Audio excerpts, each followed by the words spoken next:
started, it really truly was kind of going back and forth between closing its doors and not. So, you know, one day everybody had jobs, and the next day, you know, there was question as to whether this facility can continue with its mission. The movies were huge and basically allowing us to get our mission out to the world so that people knew that, hey, there's this little place in Clearwater that's doing really big things, and people started to show interest, and all of a sudden we started getting massive crowds here at the aquarium. So essentially it's allowing us to just do what we have always done, but do it better.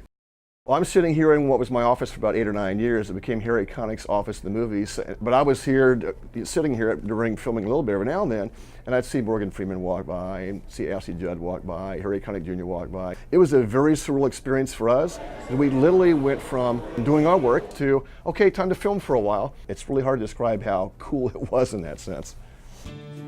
Every dolphin has their own probably genetic disposition to behave a certain way. Like Nicholas, who really feed off of that relationship that he has with his trainers. And the relationship that he has with each of his trainers is very different. So the way that he acts with me is going to be different from the way that he acts with another trainer. Winter, for example, is very vocal and expressive. So she has different types of vocalizations that we've identified. One is her Tweety birds.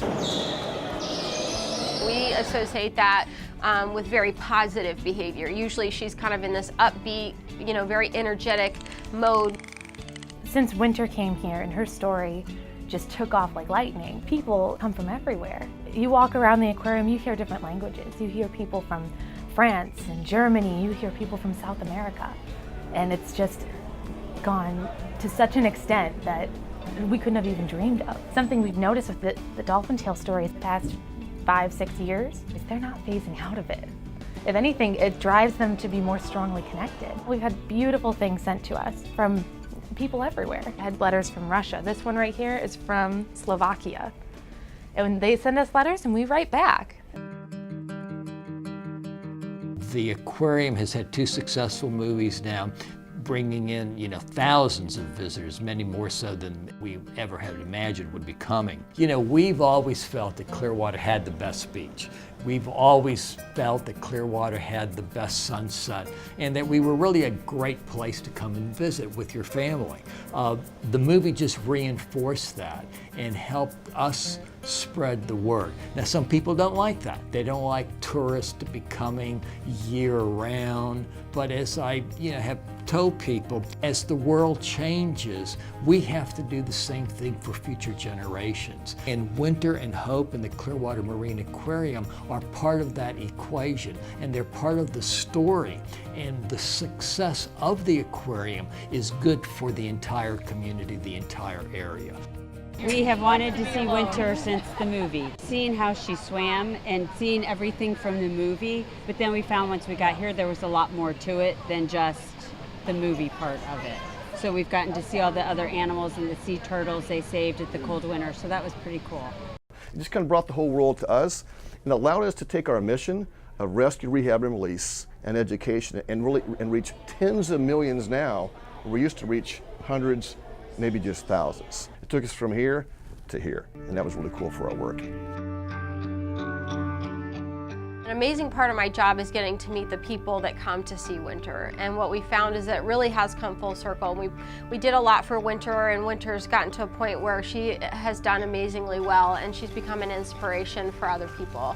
There was a little girl, her name is Marie, and she was in Haiti during the earthquakes. She fell directly into a boiling pot of burning rice, and it burnt her skin. She has burns over 70% of her body. Her foster parents had reached out to me about her coming to meet Nicholas, one of our dolphins actually, who also has burns.